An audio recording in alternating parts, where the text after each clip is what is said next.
जय माता दी सभी को। हर हर महादेव। मुझसे हमेशा सभी भक्त यही पूछते हैं कि माता जी, जो इंसान अध्यात्म के रास्ते पर चलता है वह इतना परेशान क्यों होता है? जो इंसान हमेशा सत्य बोलता है वह अकेला क्यों होता है? देखिए, मैं हमेशा सभी को बोलती हूँ कि जो इंसान सत्य बोलता है वह अकेला तो रहता है, लेकिन वह हजारों पर भारी भी पड़ता है। और सत्य का रास्ता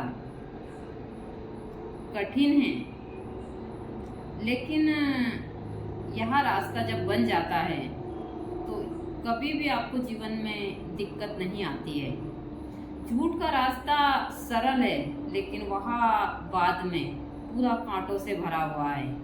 पहले तो लोगों को वह अच्छा लगता है, लेकिन बाद में यही चीज उनके लिए जी का जंजाल बन जाती है। चीजें मैंने बहुत अच्छे से देखी है। इसलिए जब जीवन में परेशानियां आती है तो आपको धैर्य रखना चाहिए, क्योंकि जब ईश्वर हमको कुछ चीजें देता है, यानी कि बहुत सारी चीजें हमारी खराब करता है, तो कहीं ना कहीं हमारे लिए कुछ रास्ते भी खोलता है। मैंने यह चीजें अपने जीवन से अच्छे से सीखी है। मेरे जीवन में भी बहुत सारे तो लोग बाग हमेशा आपको छोड़कर जाते हैं, चाहे कोई भी इंसान हो। एक इंसान के साथ नहीं होता है, सभी के साथ होता है। लेकिन यदि आप ईश्वर के शरण में होते हैं तो सारी दुनिया आपको छोड़कर चली जाए, यह आपको छोड़कर नहीं जाने चाहिए। इसलिए जीवन में हमेशा यह सब तो झूठी माया मोह है। संसार के सभी जो जितने भी रिश्ते नाते हैं सब एक माया का सारा चक्र होता है, और हम इसी में ही फंसे रहते हैं। यह चीजें मैं हमेशा सभी को बताती भी रहती हूँ अपने वीडियो के माध्यम से। जिस प्रकार मैं तंत्र मंत्र की जानकारियां देती हूँ, इसी प्रकार इस चीज की भी देती हूँ। ऐसा नहीं है, मेरे अंदर भी बहुत सारी, जैसे अमन बाबा को लेकर थोड़ी वह है कि इनका परिवार ठीक से हो जाए, बहुत सारी चीजें हैं, तो मेरे अंदर भी कुछ है, लेकिन मेरे अंदर जिम्मेदारी को लेकर है कि यहाँ जिम्मेदार हो जाए। तो मैं यहाँ से मुक्त होकर अपनी सारी जिम्मेदारी से और सिर्फ अपना पूरा समय में ईश्वर की आराधना में लगाऊं। कहीं मुझसे चूक हुई है उसको मैं ठीक करूं।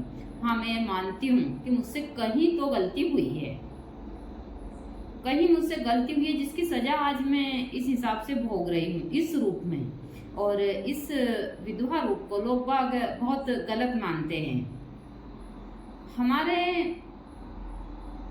हिंदू धर्म में विधवा महिला को पहले तो जबरदस्ती उसको सती करवाया जाता था, बहुत सारी चीजें हैं। लेकिन आज भी विधवा महिला को लोग बाग बहुत गलत मानते हैं। यदि किसी अच्छे कार्य के लिए जाते हैं और कोई विधवा महिला उनको दिख जाए तो लोग बाग उसके ऊपर थूकते हैं, उसके सामने ही थूकते हैं, और बहुत सारी इस हिसाब की चीजें होती हैं। यह चीजें मैंने खुद ने देखी है, मेरे साथ भी हुई, ऐसा नहीं मैं बोल सकती हूँ इन चीजों को। और यह मेरे आश्रम के ऊपर ही हुई है। सुबह से जब बहुत सारी चीजें मैं ज्यादातर बताना नहीं चाहती, तो यह चीजें जब गुरुजी के 1 या 2 दिन के बाद ही मेरे साथ हुई, तो मुझे समझ नहीं आया। फिर मुझे थोड़ी थोड़ी चीजें लगने लगी कि क्या हो रहा है, कि 2-3 दिन के बाद किसी को देखकर थूकना, सारी चीजें सुबह से, क्योंकि मैं जल्दी उठना, सारी चीजें मेरा इस हिसाब से सारी चीजें थी। तो मैंने खुद ने भी देखी है, मैंने इस चीज को जिया है। मैंने उसी समय संकल्प लिया जब किसी ने मेरे तरफ देखकर सुबह से कि मैं जब तक इस शरीर में रहूंगी ना तो किसी के घर में प्रवेश करूंगी, ना मैं बहुत सारी चीजें उस हिसाब से करूँ, क्योंकि मैं एक साधक हूँ। और जितना हो सके मैं इस चीज के बारे में जरूर बोलूंगी, क्योंकि मैं खुद भी एक विधवा हूँ और मुझे ये कहने में कोई दिक्कत नहीं। जो चीज मुझे ईश्वर ने दी है मैंने उसको कबूल किया है। गुरुजी के जाने के बाद जो वस्त्र हमारे यहाँ पहनाए जाते हैं, मैंने वही वस्त्र पहने। उसके बाद में मैंने उस वस्त्र को नहीं निकाला है, मैंने कुछ भी धारण नहीं किया है। उसी प्रकार से मैं शरीर को छोड़कर जाऊंगी, क्योंकि मैं साधक और मैं आम इंसान को नहीं बोल सकती ये चीजें। लेकिन यदि आप अध्यात्म के मार्ग पर है तो आप परेशान तो होंगे, लेकिन परास्त कभी नहीं होंगे। यह चीजें मैं आप लोगों को डंके की चोट पर कह सकती हूँ। मेरे जीवन में गुरुजी के जाने के बाद में बहुत परेशानियां आई, लेकिन मैंने किसी की मदद नहीं ली, सिर्फ भगवती के अलावा मैं इन्हीं के ही शरण में रही और पूरी धैर्य रखकर और अपना कार्य करती रही। जितना मुझसे हो सका मैंने पूजा पाठ आराधना साधनाएं और अपना ज़्यादा समय इसमें लगा दिया। लोग बाग, मुझे इतना भी समय नहीं मिलता मैं किसी से बात करूं। सभी को शिकायत होती है, जैसे मेरे कुछ भाई बहन हैं उन लोगों को कि यहाँ किसी को फ़ोन तो मैं पहले से ही नहीं करती हूँ, लेकिन अब मैंने अपने आप को पूजा पाठ इन चीज़ों में इतना, साधनाओं में इतना मतलब व्यस्त कर दिया कि मुझे बाहरी चीज़ों से कोई मतलब नहीं है। तो यदि आपको यहाँ ईश्वर ने दिया है तो इससे घृणा मत कीजिए, इसको स्वीकार कीजिए। और यदि आप एक माँ हैं और आपके बच्चे हैं तो फिर आप अपना पूरा जीवन ईश्वर की आराधना में बिताइए, अपने बच्चे के पालन पोषण में, क्योंकि हम जिम्मेदारी से नहीं भाग सकते। और ब्रह्मचारी का पालन करते हुए आप लोग हर एक क्षेत्र में आगे बढ़िए। इस चीज़ से कभी मत कंदराइए कि मुझको ये नहीं करना है वो नहीं करना। आप चाहे मेहनत मजदूरी कुछ भी कर लीजिए, लेकिन किसी के आगे हाथ मत फैलाइए। और आप पूजा पाठ में अपना ज़्यादा समय बिताइए। बाकी के लोगों की, आपको ईश्वर ने यहाँ एक आपकी गलती सुधारने का मौका दिया है, तो आप इसका पूरा फायदा उठाइए। आप सारी चीज़ों को त्याग दीजिए, सारे माया मोह जो भी है, चाहे किसी को थोड़ी देर के लिए बुरा लगे तो उसका आपको फर्क नहीं पड़ना चाहिए। आप इस हिसाब से अपने क्षेत्र में आगे बढ़िए कि आपको पीछे मुड़कर नहीं देखना है हर उस चीज़ में, लेकिन हाँ अपने आप को आपको इस दुनिया की भीड़ से बचा कर रखना है। अपना अच्छी तरह अपनी जिम्मेदारी निभाते हुए महिला को उस हिसाब से क्षेत्र में आगे बढ़कर और अपने दोनों कुलों को संवारना है, अपने मायके के और ससुराल के भी।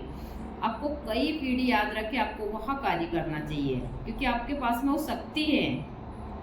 माँ भगवती ने खुद विधवा के रूप में साधना की और इतनी शक्तिशाली होकर की है कि जिनको हम माँ धूमावती बोलते हैं। तो आप भी इस हिसाब की चीज़ें, और महिला कभी भी इस हिसाब की चीज़ें नहीं होती है, क्योंकि महिला हर एक क्षेत्र में परिपूर्ण है, चाहे वह अकेली रहे। पुरुष को महिला की आवश्यकता होती है, जब उसकी महिला यदि इस शरीर को त्याग देती है तो उसको किसी भी हवन पूजन पे बैठने के लिए एक मूर्ति या किसी चीज़ की स्थापना करनी होती है, फिर दूसरी से आदि सारी चीज़ें होती है, लेकिन महिला को इन चीज़ों की आवश्यकता नहीं पड़ती है। तो महिला खुद एक शक्तिशाली है। यदि ईश्वर ने आपको यहाँ इस चीज़ के लिए चुना है तो आप इसमें पूरी तरह से अपने आप को ढालकर और अपनी जिम्मेदारी निभाते हुए आप इस दुनिया की भीड़ से आप ईश्वर की आराधना में लग जाइए। आपको कोई भी परास्त नहीं कर सकता है, चाहे लोग कितनी भी ताकत लगा लें। आप यदि सही है और सत्य के रास्ते पर चल रही हैं तो हाँ परेशानी जरूर आएगी, लेकिन आप जीवन में जाकर आगे और अपने जीवन को आप सफल बना सकती हैं। आपको अंदर एक सुकून होता है, एक शांति होती है। वह हर एक प्रकार की मुसीबतों से आराम से निपट सकता है, चाहे कितनी भी परेशानी क्यों ना आए उसके जीवन में, वह उसको सरलता से हल कर लेता है। क्योंकि जो साधक होता है उसके अंदर एक धैर्य होता है, चाहे कुछ भी हो जाए उसको अपने इष्ट के ऊपर पूरा भरोसा होता है कि वह उसको कभी डूबने नहीं देगा। और यह चीज़ें मैं हमेशा सभी को बोलती हूँ। मैंने अपने जीवन से बहुत कुछ सीखा है।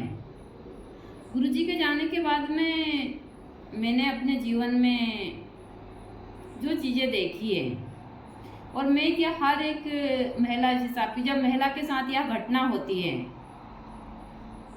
तो वह अकेली पड़ जाती है।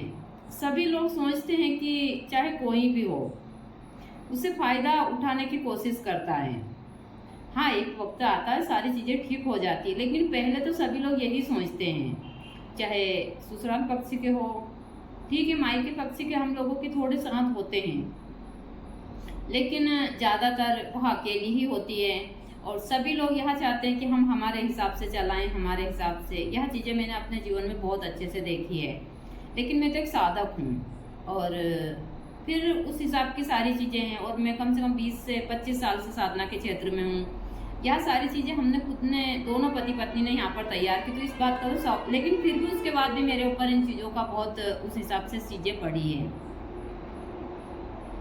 सारे रिश्ते गुरुजी के जाने के बाद में सब कुछ चला गया। कुछ जो मेरे मायके पक्ष के लोग हैं वही बचे थे, यह एकदम सत्य है। और यहाँ ज़्यादातर